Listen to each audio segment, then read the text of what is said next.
Donc C'est vous une êtes en train de injure. dire que Denis Sassou Nguesso a choisi l'axe du mal, c'est ça, finalement. Il a choisi l'axe du mal, ou en tout cas, s'il il se dit que le Congo est souverain, il est libre de faire ce que j'entends là, il est libre de faire ce qu'il veut et que tout ça, mais c'est une connerie.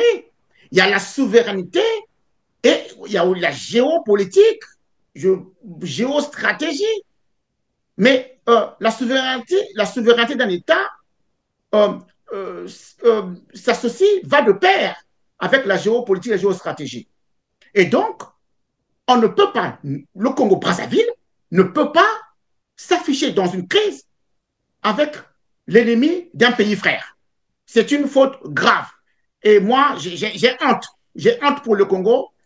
Et pendant qu'on va toucher, euh, on va toucher on va toucher le Congo, à qui ça, que ce soit les ambassades ou les maisons des ambassadeurs ou Oui, les tout ce qui est du représentations Congo. diplomatiques, On oui. va toucher à Kinshasa. Le Congo ne réagit pas, justement parce qu'il il se sait euh, dans le mal, il se sait dans le faux, d'où le silence. Pendant que tous les autres pays autour, Burkina Faso, dans le pays de l'Ouest, même l'Afrique du Sud, ils sont pour aider le Congo démocratique. Le Congo Brazza à côté choisit une autre vision des choses. C'est une faute grave et impardonnable. Et impardonnable, M. Christian Perrin, c'est une honte pour le Congo. Moi, j'ai honte. Alors donc tout à l'heure Voilà. vous disiez que ceux qui pensent que le Congo, ou qui disent, hein, qui mettent en exergue l'argument comme quoi le Congo est souverain et donc voilà peut C'est une traiter bêtise. avec n'importe qui, choisir ses partenaires. Oui, mais après il faut rappeler à ces derniers la crise des missiles à Cuba 1962. Chacun se rappellera, mais il y a une illustration très simple, même lorsque nous vivons dans la société, si jamais vous constatez que votre voisin commence à mener des activités dangereuses qui pourraient menacer évidemment votre existence, je crois que qu'est-ce qu'on fait? Le premier réflexe, c'est d'appeler la police pour dire attention, de l'autre côté là, On est il y a d'accord. des activités qui ne sont pas On est du d'accord. tout, voilà, ça sent mauvais. Et combien de fois avec, bien sûr, les voisins, les pays, c'est tout normal. Lorsque vous devenez un danger, une menace existentielle pour les autres, ben, naturellement, s'ils sont plus forts que vous, ben, vous serez absolument attaqué. C'est ce que ferait aussi le Congo-Brazzaville si jamais un pays voisin constitue une menace pour le Congo. Le truc de culture du ricin, la con que ont cru certains gens du Congo, c'est du paillasson, n'est-ce pas? Parce qu'il y a une vraie image derrière, c'est du pipi de chat que de penser que le Rwanda vient pour coopérer dans La la culture du culture ricin. du ricin. Non.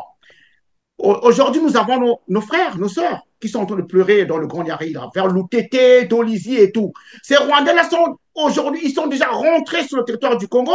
Ils sont en train de ravir, de prendre les champs des Congolais qui ne sont pas, qui sont désarmés de toute logique de droit, parce que le droit n'existe pas. Ces Rwandais, ils disent quoi? Ils disent que, écoutez, vous n'êtes pas resté chez nous, il faut partir. Non, mais nous, on a acheté les terres, il faut partir. C'est la réalité aujourd'hui. En tenté, là, maintenant, à date, quand je vous parle, Oui, de mais ce qui pire se passe encore, là-bas. oui, pire encore, c'est ce qui nous a été remonté. Quand ils arrivent dans ces zones, ils disent, nous venons au nom de Sassou Nguesso, c'est-à-dire du chef d'État. Or, vous savez ce que représente ce nom comme menace pour les Congolais. Dès lors qu'on dit, c'est Sassou Nguesso qui nous envoie, ben, les populations reculent et abandonnent Les tout. gens, ils prennent peur. Et c'est ce qui est en train de se passer là-bas. Comment voulez-vous que nous, Congolais, nous puissions rester tranquilles, bras croisés, à regarder ces conneries. Au lieu que les responsables ou les Congolais qui sont hors du Congo puissent se saisir de cette situation pour véritablement condamner, mener des actions en dehors du Congo pour justement faire reconnaître cette forfaiture, cette connerie, non, non, vous allez voir que dans la diaspora ou partout, ils sont dans d'autres dispositions, ils s'affichent dans des faits, dans des conneries. Les gens se retrouvent dans des émissions à la con pour parler des conneries, alors que l'essentiel aujourd'hui est tel que les Congolais qui sont sur place sont en train de vivre le châtiment de Sassou Nguesso par le biais, n'est-ce pas, des Rwandais. Et donc, nous devons comprendre par là, c'est une confirmation que le régime de Brazzaville n'aime pas les Congolais, ne nous aime pas.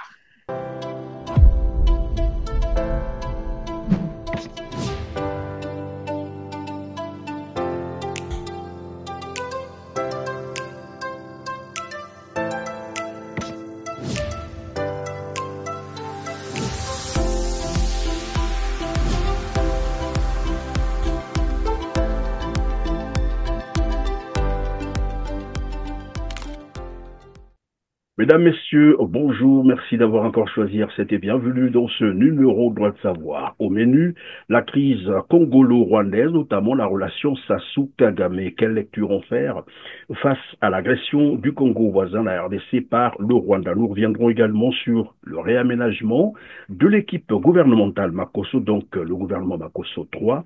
Près d'un mois après, qu'est-ce qui a changé dans le quotidien des Congolais? Élection 2026, quel intérêt pour un pays totalement en ruine et lorsqu'on sait que les résultats seront truqués d'avance? Révision de la Constitution, est-elle vraiment une priorité? Voilà sur quoi nous allons échanger avec notre invité aujourd'hui, Ulrich Tuta, président de l'association Nouveau Congo. Bonjour Ulrich Tuta, c'est encore un plaisir de vous avoir sur notre plateau. Bonjour, Christian Perrin. Le plaisir est partagé. C'est une bonne chose qu'on se retrouve. Merci Ulrich Tuta. Alors, le 11 janvier dernier, vous vous souvenez, les Congolais découvraient à la télé le troisième gouvernement Makosso réaménagé sur fond de crise multidimensionnelle. Près d'un mois après, il n'y a toujours pas d'eau potable, pas d'électricité stable. Et d'ailleurs, la EKRC venait d'annoncer 40 jours de perturbations dans la fourniture du courant électrique à Brazzaville. Brazzaville qui est sous pénurie du carburant actuellement, des hôpitaux devenus des mouroirs. Quel commentaire faites-vous de ce réaménagement? Était-il vraiment nécessaire? Merci pour cette question très pertinente. On peut justement constater le laxisme, n'est-ce pas, des hommes du pays, des hommes politiques du pays, ceux-là qui aujourd'hui ont la gestion du pays. On a vu juste avant cette nomination, ou en tout cas ce changement de gouvernement, on a vu que le pays n'allait pas déjà, puisqu'on a, on a vu des crises ici et là, on a vu les cheminots dehors, on a vu les enseignants dehors, on a vu les hôpitaux dehors, une vraie cassure sociale, une vraie cassure économique, une vraie cassure des institutions. Et donc, aujourd'hui, on revient, on dit, on va changer de gouvernement. C'est eux qui le disent, puisque nous ne cessons de dire que le gouvernement en place au Congo-Brazzaville est un gouvernement des incompétents. Incompétence ne veut pas dire pas intelligent, non. Incompétence, c'est dans la conscience, dans la responsabilité. Nous avons un gouvernement qui a toujours échoué depuis des années. Et aujourd'hui, on vient avec un nouveau gouvernement. On s'attendait à une vraie cassure, à un vrai changement, à un vrai remaniement pour donner le temps de la révolte, pour donner le temps. Mais hélas, moi, je n'ai pas été surpris parce que je sais que ce régime a toujours fonctionné comme ça, de pire en pire. On va changer un fauteuil, justement parce que alors que nous savons que les problèmes sont partout, partout. Et on a parlé économie, on a parlé de l'intérêt de loger les finances du pays, les recettes du pétrole, qui constituent plus de 80% du PIB du Congo. Il y a eu un problème, une mésentente, un conflit entre les gouvernements. Et donc, on va changer un portefeuille et on nous pend un gouvernement, un nouveau gouvernement. Mais on déshabille pour habiller Paul Pierre, donc la même chose. Rien n'a changé et rien ne changera parce qu'il n'y a pas de réel changement, il n'y a pas de réelle volonté de ces gens qui sont au pouvoir et rien ne changera parce que ça a toujours été comme ça. Alors, tout à l'heure, je vous ai entendu presque dire vous n'y croyez pas, parce que déjà rien que la manière dont les choses ont été faites, avec les entrées des vieux loups, les gens connus de ce régime, et d'autres ont même dit c'est les mêmes personnes qui tournent, qu'on rejette, qu'on reprend, et puis bon, un aménagement qui en réalité, l'objectif était j'allais dire, de mettre hors circuit, probablement les têtes qui commençaient à gêner. Mais qu'est-ce qu'il avait fallu faire concrètement pour que les choses changent?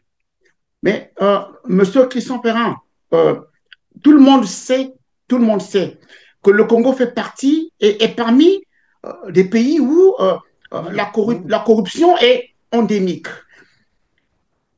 La corruption excelle sur toutes les couches sociales, économiques du pays. Il fallait donner un bon coup. Aujourd'hui, on a vu que, on va dire quoi, le Congo, dans la société, on a des riches qui sont plus riches et des pauvres qui sont plus pauvres. Donc, il y a un vrai écart. Mais quand je parle de richesse, ce n'est pas des gens qui sont riches de façon formelle. Ce sont en fait des voleurs de la République, habillés en costard, en costume, qui payent les ressources du pays tous les jours. Et ils se prennent pour les riches. Il n'y a pas de riches au pays. Ce sont des voleurs qui sont là. Ce sont des vrais voleurs qui pillent les richesses du pays et qui, ils sont là injustement, sans être interpellés parce que ça fonctionne comme ça. Et de l'autre côté, vous avez des paisibles Congolais qui s'appauvrissent chaque jour alors que, potentiellement parlant, ils ont de l'argent. Qu'est-ce qu'il fallait faire? Qu'est-ce qu'il faudrait faire? Qu'est-ce qu'il fallait faire? Mais vu les grandes sociales, vu l'instabilité économique et sociale du pays, Monsieur Christian Perrin, les cheminots ne sont pas payés depuis des années. Vous avez les hôpitaux qui sont délaissés, qui sont les plus sales, les plus abandonnés, des hôpitaux ne sont pas crédibles. Moi, je ne conseillerais pas aujourd'hui, on paye les privés, on va dans des hôpitaux des Chinois privés où on paye beaucoup d'argent parce que même eux-mêmes n'y vont pas dans ces hôpitaux. Vous avez l'université, on a vu les grognes, on a vu les interpellations, les syndicats, rien ne marche. Il fallait donner un bon coup de révolte, il fallait de la conscience, il fallait peut-être casser les codes, c'est-à-dire virer tous ces gens qui sont là depuis des années, produisent pas, qui ne produisent pas, mais qui ne sont pas interpellés, n'est-ce pas? Qui ne produisent pas, qui volent, qui ne rendent pas des comptes. Vous savez, quand je suis manager, n'est-ce pas? Dans ma société où je travaille, je gère tout un service. Et par ailleurs, moi je parle parce que les collègues vont m'écouter, et par ailleurs, je suis secrétaire du comité social économique d'une grande société. Donc, j'ai une double casquette. Ça veut dire que je suis tout le temps au front, n'est-ce pas? Mais je sais faire le distinguo. Alors, quand on manage, on est sur des objectifs. On est sur des objectifs. Il faut les atteindre, ces objectifs-là. Il faut donc de la responsabilité. Il faut motiver les gens. Mais il faut payer les gens pour que ces gens, n'est-ce pas, soient motivés. Ce qu'il fallait faire, il fallait tout changer, virer ces gens qui volent les budgets alloués au fonctionnement des ministères. Et ces gens-là, ils sont en poste année après année, depuis des années. Voilà. Et donc, du coup, vous comprenez pourquoi, pour moi, je ne m'attends à rien du tout. Mais Voilà. évidemment, parlons toujours de ce réaménagement. Tout le monde attendait qu'on annonce tout de même les mesures de réduction, voilà, du train de vie de l'État, ce qui n'a pas été fait. Et d'aucuns pensent que la corruption, le vol, le détournement, c'est ce qui caractérise évidemment ce régime. Est-ce que vous pensez que même si on avait mis d'autres personnes, ou en fait la question c'est de savoir est-ce que c'est le gouvernement ou les membres du gouvernement qui posent problème, ou c'est Sassou Nguesso lui-même, en fait, qui pose problème. Donc, déjà, le gouvernement. Alors, on va faire la part des choses. Alors, on a le président de la République qui est président, donc qui donne des délégations. Qui donne des délégations. Et vous avez le Premier ministre qui crée son gouvernement. Bon, Il encore au consulte son. Congo, c'est bien différent. Hein. C'est Il le consulte. Premier Non, ministre qui mais crée le je parle dans, gouvernement. dans, dans, dans la bonne faisabilité des choses. Qui consulte et qui rencontre à son président qui ajuste. Il accepte ou voilà, il y a des modifications. Je parle du gouvernement qui a failli avec son Premier ministre. Je ne parle pas d'abord du président, je parlerai du président juste après. Le gouvernement a failli, mais je veux dire, mais de façon avérée, il n'y a pas de discussion là-dessus. C'est le gouvernement qui a failli, qui pose problème, parce que dans ce gouvernement-là, on voit les mêmes têtes depuis des années. Et à un certain moment, vous avez un Premier ministre qui gère le gouvernement. Et donc, si le gouvernement a failli, ça veut dire que le Premier ministre a failli. Donc, d'une façon ou d'une autre, moi, je m'attendais à un remaniement parce que monsieur le Premier ministre n'a rien à proposer aux Congolais. On a vu la nomination au poste du budget, des impôts et tout qu'on sort. Et là encore, on se dit, ben, finalement, nous avons un Premier ministre irresponsable qui, je ne sais pas si il est conscient des faits, des actes. Après, le président, oui, bien sûr. Le président, c'est un juge. Il arbitre. Et quand vous avez un président qui cautionne ça, ça veut dire que vous avez un président, non seulement laxiste, c'est-à-dire qui fuit les responsabilités, mais qui ne prend pas la mesure de la crise sociale et économique du pays. Mais encore que vous Donc, c'est un président qui est démissionnaire. Oui, évidemment, tout à l'heure. Vous parlez d'un président de la République encore qu'il faut peut-être lui concéder un chef de l'État. Bon, président, il faut être élu, mais je sais que Denis Sassou Nguesso n'a jamais été élu, j'allais dire, par les Congolais. Alors, vous parlez d'un gouvernement qui a failli. Nécessairement, et ça c'est naturel, on aurait changé tout le gouvernement. Or, ce qu'on a vu, c'est quoi? C'est que Anatole Koliné Makosso, qui est là depuis, je crois, 2021, c'est ça, on le reconduit, ça c'est la troisième fois, la personne, disons, le Premier ministre est toujours là, et on constate la faillite. Un pays en ruine. Et très curieusement, on reconduit le même Premier ministre avec un gouvernement réaménagé, comme on l'a dit tout à l'heure. Comment interpréter ça finalement? Est-ce que on peut trouver des solutions avec, sur une situation bien sûr, avec ceux qui ont créé cette situation? C'est compliqué. C'est compliqué parce que vous savez que là, on est en train de parler un peu de politique et tout qu'en sort, mais on est sans oublier, sans ignorer que un gouvernement, c'est un régime. C'est un régime politique.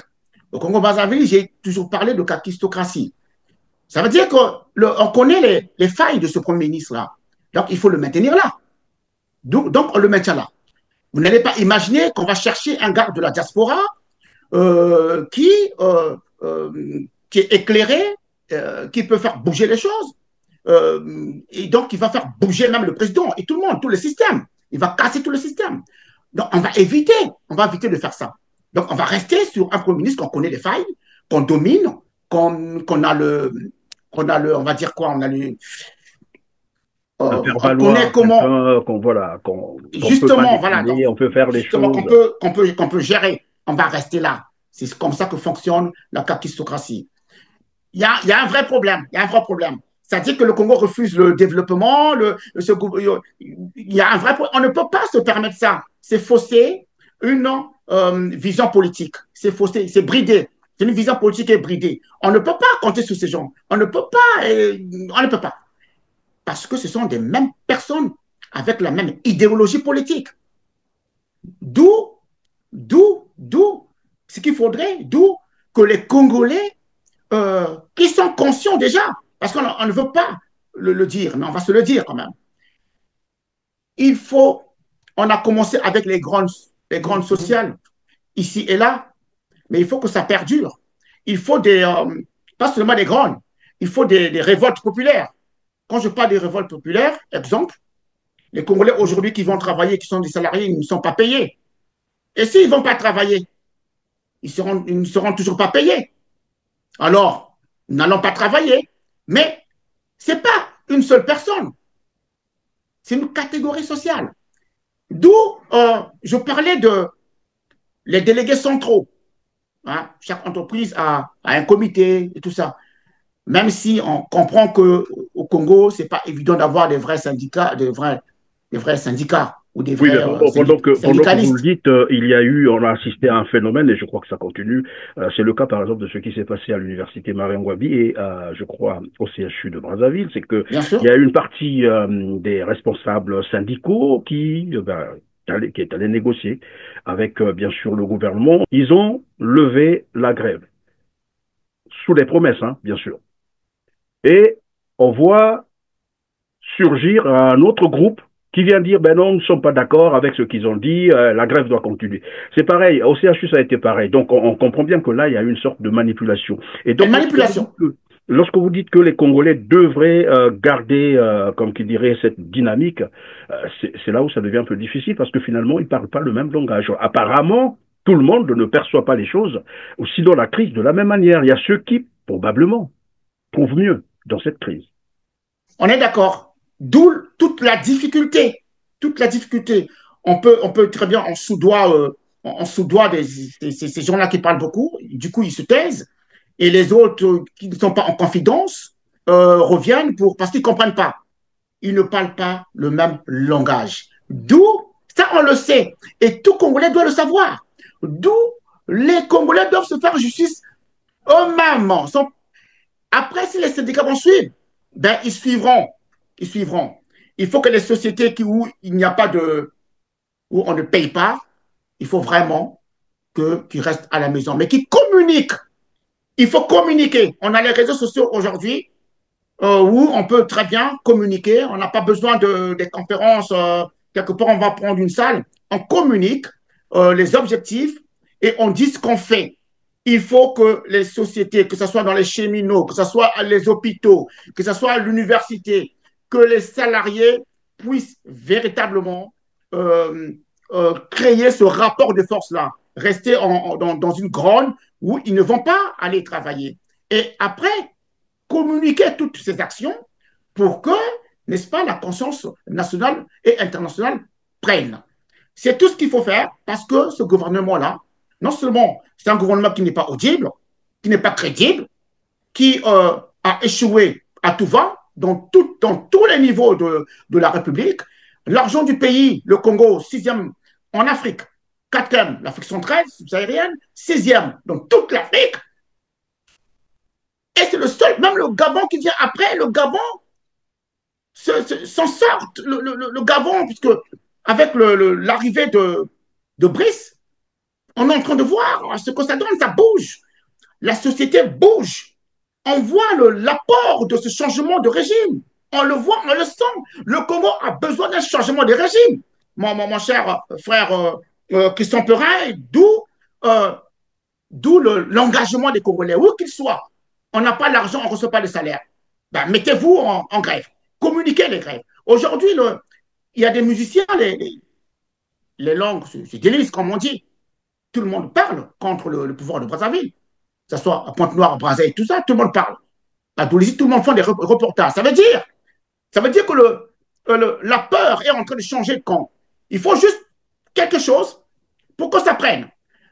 On ne va pas toujours avoir dans l'idée que si on se lance dans une grève, que les Français ou je ne sais pas qui, ils vont aller secourir comme on a connu dans le passé. Non, c'est faux, c'est archi faux. C'est archi faux. Aujourd'hui, euh, euh, le monde politique, la France, parce qu'on est quand même lié avec la France a compris que les choses changent. Et aujourd'hui, on voit bien dans les discours des hommes d'État français, même si on peut penser autrement. Mais attention, attention, il y a un vrai changement dans la nature politique française. Et ils n'iront pas secourir ce pouvoir qui est aux abois. Ce n'est pas possible. Il faut un rapport de force du peuple pour une bonne fois pour toutes faire bouger les choses. Sinon, on restera comme ça, de façon linéaire, Oui, mais dans la évidemment, même. ce que vous venez de dire, beaucoup pensent que ce régime est toujours soutenu par Paris, j'allais dire l'Élysée, parce que, et c'est ce que l'on constate d'ailleurs, malgré la crise, et pendant qu'on parle d'ailleurs de la crise multidimensionnelle là, qui secoue le Congo, vous savez, les conditions dans lesquelles vivent d'ailleurs les Congolais, le PCT, donc responsable de ce chaos économique et financier dans lequel on a plongé. Donc le Congo-Brazzaville se lance plutôt dans une campagne électorale déguisée Et comment comprendre finalement cette attitude d'insouciance, j'allais dire, à la misère et à la pauvreté, aux souffrances que vivent les Congolais? C'est compliqué, comme ce que j'ai dit. On ne peut pas comprendre Est-ce que ce ça. n'est pas parce que non plus, évidemment, comme on l'a dit tout à l'heure, parce qu'ils sont, bah, ils se disent, ils sont soutenus par la France, et puis bon, on peut faire ce qu'on veut, Non, du tout, rien du tout, n'arrivera, et voilà. du tout, du tout. Aujourd'hui, le peuple se met dans une grande sociale, comme j'ai dit, et tout. Ne vous en faites pas, la France ne soutient pas ce régime. Ce n'est pas possible.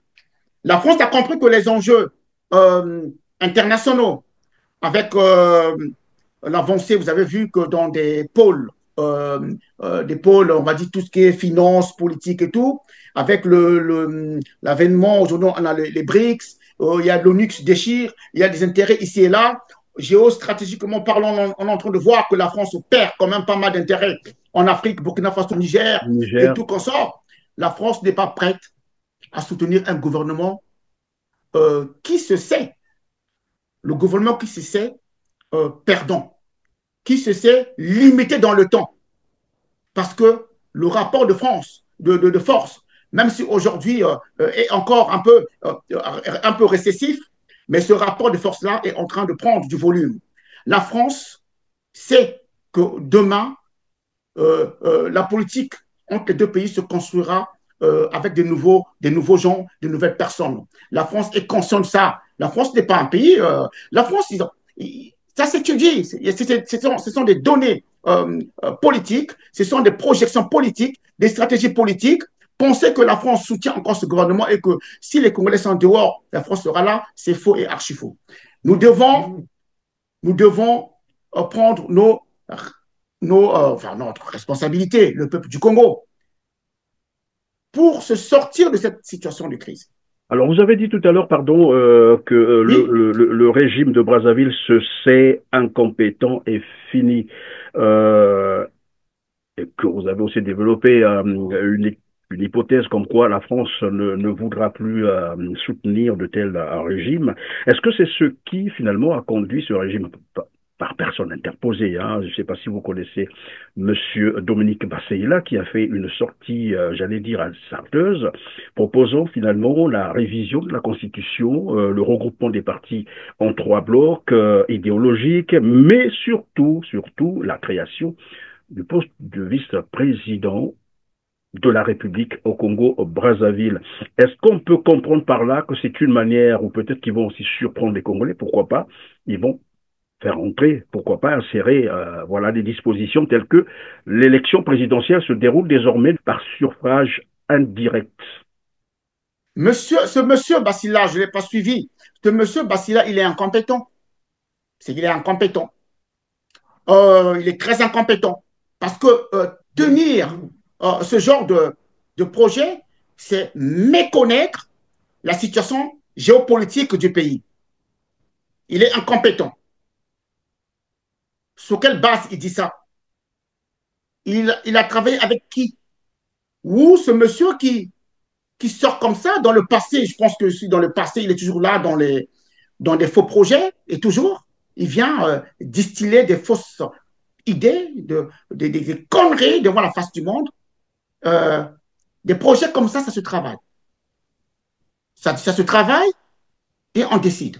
Mais dans le cas de la situation actuelle du pays, on ne peut pas imaginer un changement de... Ça se fera peut-être, changement de concept se fera, mais pas maintenant et pas dans cette disposition. Ce n'est pas possible. En plus, on sait par la radio-trottoir, on entend des choses, que justement, il y a un projet de création Le du poste de poste de premier, vice-président, oui. du vice-présidence. Mais on sait, je ne veux pas dire les choses, mais le, on sait le projet, l'image, le dessin de ce truc, on sait, on sait. Mais le Congo n'a pas besoin de ça. Vous pensez à Donc, quoi concrètement pour ceux qui nous suivent? Parce que finalement, ceux qui nous suivent ne sont pas tous forcément des Congolais. À quoi vous pensez concrètement lorsque vous dites ça? bah, moi, je dis la vérité. Moi, je dis la vérité. Moi, je pense que justement, euh, quand il demande, il cherche à créer, il propose, donc tout seul comme ça, il est assis chez lui là-bas, il n'a pas autre chose à faire, il n'a pas son business à gérer. S'il a un business, il n'a pas des affaires familiales à gérer. Donc, comme ça, il pense qu'il faut faire une révision de constitution dans ce régime. Il me l'aurait proposé après ce régime. On comprendrait. Il le propose dans ce régime. Donc, il est incompétent. Je n'ai rien à voir avec lui. Je suis très fâché. Euh, quand je dis des choses, euh, on sait tout de suite que on a entendu. Là encore, je ne confirme pas. Euh, le but, c'est d'avoir cette constitution-là, c'est de mettre un des gens de la famille. Je ne dis pas de nom. Et donc, qui, en cas de Le vacance pas de pouvoir, de, il remplace. en cas ouais, justement, imaginons qu'aujourd'hui, monsieur Sassou Nguesso est dans l'incapacité de D'exercer, diriger oui, le ses pays, fonctions, oui. le vice-président, n'est-ce pas, prend le pouvoir. Ça ne va plus passer par puisqu'ils Par une ils vont élection vraiment, ou par, voilà. ça ne passerait pas par un conseil les deux chambres de parlement, que le président de l'Assemblée va prendre le pouvoir, le temps de... Non, dans cette constitution-là, ils vont justement dire, aller droit au but, incapacité de gouverner, le vice-président prend le pouvoir. Et le vice-président, c'est qui? Ben, c'est des gens de la famille. Bon, enfin, vous Donc, voulez dire Denis Christian Sassou Nguesso, tout le monde le sait, d'où et on peut citer le nom. je parlais de l'incompétence de ce monsieur. Il n'est rien. Il n'apporte rien du tout au peuple congolais. Il n'apporte aucun apport, aucune plus-value au peuple du Congo, mais il faut vraiment qu'il se taise. Alors, il faut Voilà. qu'il se taise. Probablement que votre message sera bien compris, mais on sait également comment ça se passe au Congo. Et quelqu'un me disait, mais bon, ils sont en train de préparer un nouvel hold-up électoral, puisque 2026 c'est bientôt là. Et je l'ai dit d'entrée de jeu, le PCT est déjà en pleine campagne déguisée, alors que on nous parle de la crise.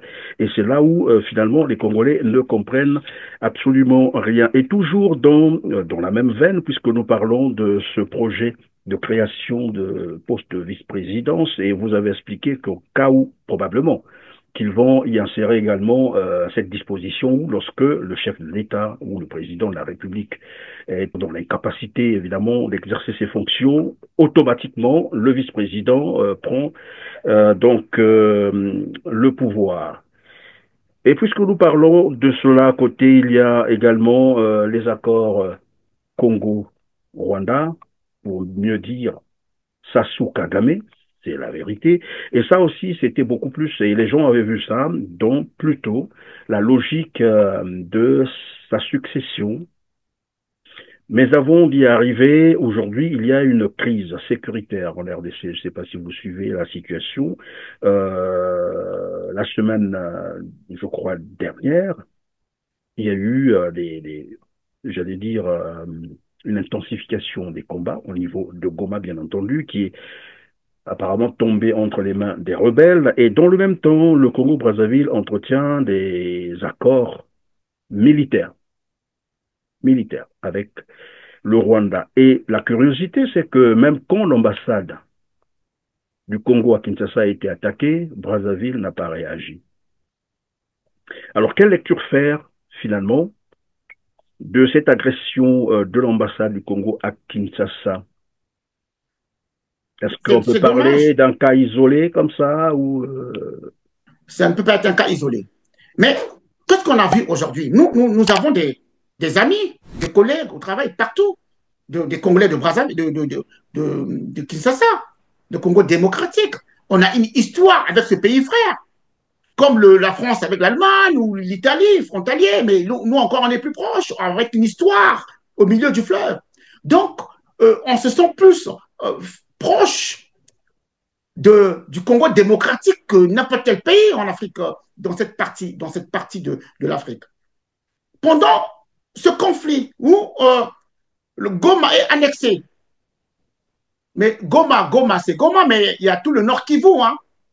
Le Nord Kivu, il y a des villages. Hein, tout à fait oui, il y a des villes aussi voilà. beaucoup. Vous avez une superficie de plus de 59 000 km². Hein. Goma a une superficie de 75 000 km². 59 000, donc on est à plus de 90 000 km². Et le Rwanda, il fait combien? 21 000, 19 000 km². Un peu comme ça. On voit bien la crise qui s'abat depuis des années, une crise endémique depuis des années, où le Rwanda s'enrichit sur la richesse du Congo démocratique. Du coton, le coton, toutes les richesses que les gens, les Occidentaux ont besoin pour la fabrique des voitures, des téléphones. Ils prennent ça là-bas. Ils ne produisent pas ces choses. Donc, il y a une vraie crise qui est là-bas, qui est endémique, qui dure depuis longtemps. Et aujourd'hui, il y a on annexe ce pays-là. Et quelques jours, le lendemain, où on voit le président Kagame avec le président du Congo. Est-ce que c'est normal ça? Ce n'est pas normal. C'est grave ça. C'est une injure. Pourtant, C'est vous une êtes en train de injure. dire que Denis Sassou Nguesso a choisi l'axe du mal, c'est ça, finalement. Il a choisi l'axe du mal, ou en tout cas, il se dit que le Congo est souverain, il est libre de faire ce que j'entends là, il est libre de faire ce qu'il veut et que tout ça, mais c'est une connerie.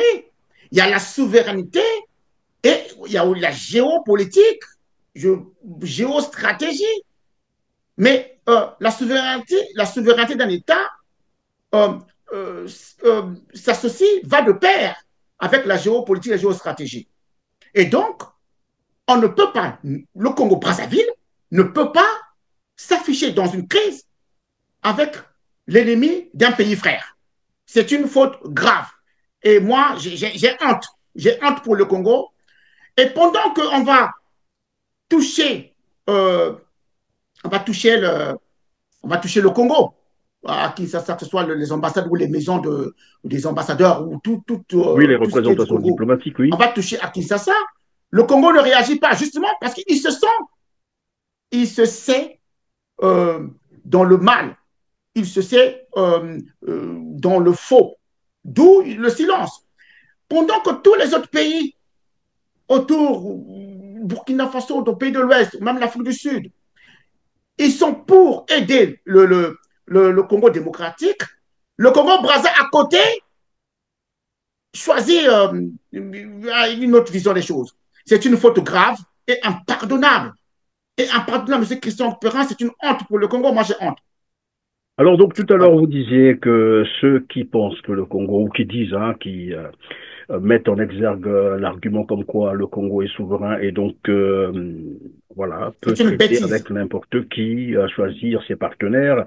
Oui, mais après il faut rappeler à ces derniers la crise des missiles à Cuba 1962. Chacun se rappellera, mais il y a une illustration très simple, même lorsque nous vivons dans la société, si jamais vous constatez que votre voisin commence à mener des activités dangereuses qui pourraient menacer évidemment votre existence, je crois que qu'est-ce qu'on fait? Le premier réflexe, c'est d'appeler la police pour dire attention, de l'autre côté là, On est il y a d'accord. des activités qui ne sont pas On est du d'accord. tout, voilà, ça sent mauvais.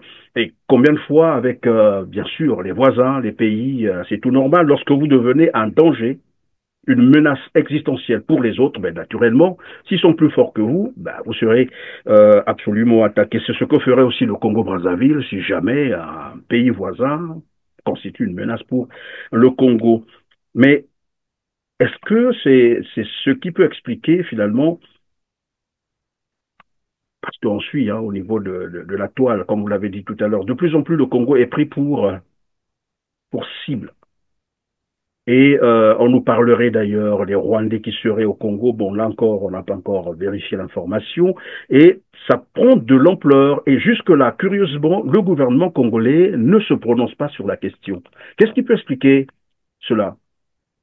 Vous avez vu, monsieur Perrin, euh, nous sommes en danger avec le Rwanda. Cette coopération-là, c'est une coopération qui est biaisée. Vous savez, son partenaire, on le choisit euh, par profil. On est des voisins en Afrique, mais c'est pas parce qu'on est voisins, c'est pas parce qu'on est c'est l'Afrique que il faut prendre les choses comme ça. On choisit un partenaire sur des critères. Le Rwanda, excusez-moi, on voit comment ils sont barbares, on voit comment est-ce qu'ils font. Comment voulez-vous, comment est-ce que les gens ils peuvent penser à aller coopérer avec le Rwanda sans pour autant imaginer que le Rwanda soit en fait dans une stratégie de fond pour justement s'attaquer aussi aux Congolais. Mais il faut Oui, mais être pardon, fou. pardon, Ulrich, de vous couper comme ça. Vous allez m'excuser, mais c'est très important. Pendant que vous le dites, parce que maintenant on a constaté que j'allais dire la communauté internationale, tout le monde est en train de condamner le Rwanda, et le Rwanda est devenu, comme qui dirait, voilà, c'est connu de tout le monde, c'est l'agresseur et donc coupable de crimes de génocide en RDC. Ce qui reste, probablement, c'est de le traduire devant la justice de manière formelle. Et malgré cela, le Congo s'obstine à s'afficher avec le Rwanda. Qu'est-ce qui peut expliquer ça concrètement? Il y a Mais, quoi derrière? mais, mais c'est grave. L'image est choquante. C'est grave parce que la stratégie, elle est choquante. Les gens ne comprennent pas. C'est pas un bon profil, le Rwanda. Kagame n'est pas un bon profil. Tout le monde condamne l'agression. Tout le monde condamne les agissements du Rwanda. Le Congo s'affiche avec le Rwanda. Alors, moi, je vais être direct parce que moi, je suis une personne qui dit direct. Euh, alors, c'est quoi? Aujourd'hui, vraiment, vous me laissez un peu Je m'étaler. vous en prie, allez-y, oui. Aujourd'hui, d'une, on va céder les terres, près de 1000 km², des terres aux Rwandais, donc sur le sol du Congo, dans la partie du Grand Niari, hein, en grande partie. Mais comment pouvez-vous faire confiance à un tel profil? Qu'est-ce qui va se passer? Moi, je vais vous dire, le truc de culture du ricin, la con qu'ont cru certains gens du Congo, c'est du paillasson, n'est-ce pas? Parce qu'il y a une vraie image derrière, c'est du pipi de chat que de penser que le Rwanda vient pour coopérer dans La la culture du culture ricin. du ricin. Non. Aujourd'hui, nous avons nos frères, nos sœurs qui sont en train de pleurer dans le Grand Niari, vers Lutete, Dolisie et tout. Ces Rwandais-là sont aujourd'hui, ils sont déjà rentrés sur le territoire du Congo. Ils sont en train de ravir, de prendre les champs des Congolais qui ne sont pas, qui sont désarmés de toute logique de droit, parce que le droit n'existe pas. Ces Rwandais, ils disent quoi? Ils disent que, écoutez, vous n'êtes pas resté chez nous, il faut partir. Non, mais nous, on a acheté les terres, il faut partir. C'est la réalité aujourd'hui. En tenté, là, maintenant, à date, quand je vous parle, Oui, de mais ce qui pire se passe encore, là-bas. oui, pire encore, c'est ce qui nous a été remonté. Quand ils arrivent dans ces zones, ils disent, nous venons au nom de Sassou Nguesso, c'est-à-dire du chef d'État. Or, vous savez ce que représente ce nom comme menace pour les Congolais. Dès lors qu'on dit, c'est Sassou Nguesso qui nous envoie, ben, les populations reculent et Les gens, abandonnent les tout. gens ils prennent peur. Et c'est ce qui est en train de se passer là-bas. Comment voulez-vous que nous, Congolais, nous puissions rester tranquilles, bras croisés, à regarder ces conneries? Au lieu que les responsables ou les Congolais qui sont hors du Congo puissent se saisir de cette situation pour véritablement condamner, mener des actions en dehors du Congo pour justement faire reconnaître cette forfaiture, cette connerie. Non, non, vous allez voir que dans la diaspora ou partout, ils sont dans d'autres dispositions, ils s'affichent dans des faits, dans des conneries. Les gens se retrouvent dans des émissions à la con pour parler des conneries, alors que l'essentiel aujourd'hui est tel que les Congolais qui sont sur place sont en train de vivre le châtiment de Sassou Nguesso par le biais, n'est-ce pas, des Rwandais qui sont sur le sol du Congo. Ils sont en train de marcher, prendre tous nos villages, prendre nos champs de nos mamans qui ne savent pas quoi faire, qui n'ont pas d'autres revenus que ça. C'est ça la vraie réalité. C'est ça la vraie réalité. Et vous savez, monsieur Christian Perrin, il faut être idiot pour ne pas, euh, découvrir le vrai. Le vrai dans cette histoire des terres aux Rwandais. Parce que quand tu vas s'associer aux Rwandais, quand tu vas leur céder une partie de ton territoire, c'est que quelque part, c'est osé. Hein? C'est quelque part, il y a une vraie. Il y a une vraie enfume là-dessus. Le truc, c'est quoi? Ils sont guerriers, non? Puisque eux, ils sont. Nous, on peut l'être aussi. Hein? Le Congo peut prendre aussi une maquette, couper aussi comme font les Rwandais. Mais nous, le Congolais n'a pas cette culture-là. Le Rwandais, lui, il a cette culture. Donc, lui, il vient avec cette barbarie. Et donc, le pouvoir de Brazzaville, puisqu'ils sont dans une image, dans un projet de De garder le succession, c'est pouvoir, ça? Succession de de garder pouvoir? le pouvoir coûte que coûte. Et comme ils ne peuvent pas te compter sur les Congolais ou les militaires congolais, puisque les Congolais, même s'ils sont militaires du côté du régime, mais je pense que la conscience est en train de prendre. il n'a plus confiance, même dans sa famille politique. Ils n'ont plus confiance, ce pouvoir. Parce que les Congolais, ils voient bien, même s'ils disent rien, mais ils voient bien. Même les gens qui mangent avec eux, ils voient bien ce qui se passe. Ils ne vont pas le dire, mais ils ne l'acceptent pas.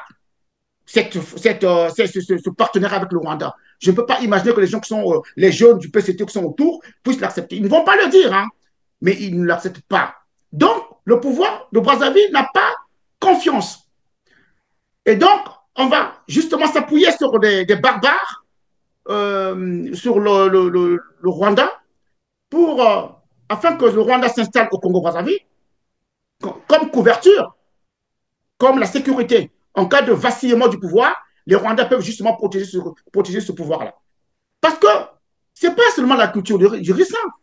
Une fois que ils ont installé, ils ont pris les terres, puisque le Congo ne le contrôle pas, ils ont cédé, c'est fini. Hein.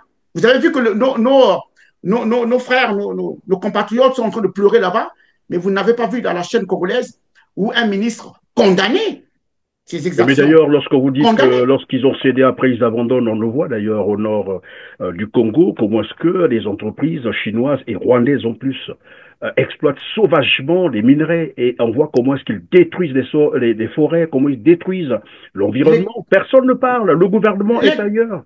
Et ça va se passer comme ça avec voilà, les terres au niveau de... L'État congolais est non seulement défaillant, mais c'est un État voyou. C'est la fuite des responsabilités. Je ne dirais pas ça parce qu'ils savent ce qu'ils sont en train de faire. Ce n'est pas la fuite des responsabilités. Ils savent ce qu'ils sont en train de faire. Donc, le Rwanda va tellement être, va justement, probablement être une sécurité pour ce pouvoir-là, pour protéger ce régime. Donc, on va imaginer que le Rwanda est capable de mettre en place une base militaire là-bas. C'est-à-dire qu'ils vont mettre une autoroute vers un péage. C'est une petite Suisse rwandaise au Congo-Brazzaville parce qu'ils seront libres de faire ce qu'ils vont. Ils vont pas seulement avoir une base, ils vont exploiter les minéraux du Congo en toute tranquillité. Ils vont exploiter comme ils sont en train de faire à Goma, dans le nord Kivu, ils exploitent. Vous pensez que le Congo est capable d'aller demander les comptes aux Rwandais? Mais c'est une bonne question parce qu'on a vu d'ailleurs ce qui se passait ou ce qui s'est passé à Kimongo lorsque les Angolais, les soldats angolais sont entrés jusqu'à abattre un chef de village. C'était à Tchambanzassi d'ailleurs. Oui. Là-bas où on a tué un chef de village et son secrétaire. Le Congo n'a jamais fait même pas une déclaration. L'armée congolaise ne s'est pas prononcée dessus. Et comme quoi, ben voilà. Et peut-être que c'est aussi la compromission puisque c'est l'Angola qui a aidé ce pouvoir à s'installer de nouveau en 1987. Ça s'explique. Et donc, vous disiez que le Rwanda risquera, on va prendre, ça c'est ce qui s'annonce d'ailleurs pour toute personne qui réfléchit, si le Rwanda s'installe, 150 000 hectares des terres, c'est quand même une enclave, c'est 8 fois Brazzaville, c'est tout un pays dans un pays qu'on donne au Rwanda. Tout ça pour la succession. Après, on va diriger qui concrètement? Nous devons comprendre par là, c'est une confirmation que le régime de Brazzaville n'aime pas les Congolais, ne nous aime pas. Donc, la seule manière qui tienne, la seule possibilité qui tienne pour aller se sortir de cet enclos, de ce bourbier-là politique, c'est de prendre des engagements patriotiques, des vraies actions diplomatiques, le dire, faire des vraies actions, qu'on puisse aussi voir que non, mais il n'y a pas que le Congo démocratique, il y a aussi le Congo-Brazzaville qui a un réel problème. La conscience est demandée de tous, est vraiment vivement demandée, et j'espère, si on est unis, on va faire bouger ce régime. Je n'ai aucun doute. Merci Ulrich Tuta, président de l'association Nouveau Congo. C'est aussi le moment de dire à nos frères et voisins de la RDC que le peuple congolais de Brazzaville, bien sûr, les soutiennent. Et donc, voilà, le peuple congolais est avec eux. Bon, maintenant, ce que font les politiques, ça, je crois qu'il faut savoir dissocier, distinguer tout cela. Merci en tout cas d'avoir été avec nous. Merci, mesdames, messieurs, de nous avoir encore suivis aujourd'hui. Cliquez sur le petit pouce en l'air, partagez et dites-nous en commentaire ce que vous pensez de cette émission. Sur ce, on se dit au revoir et merci. à bientôt. Au revoir. Merci. À bientôt.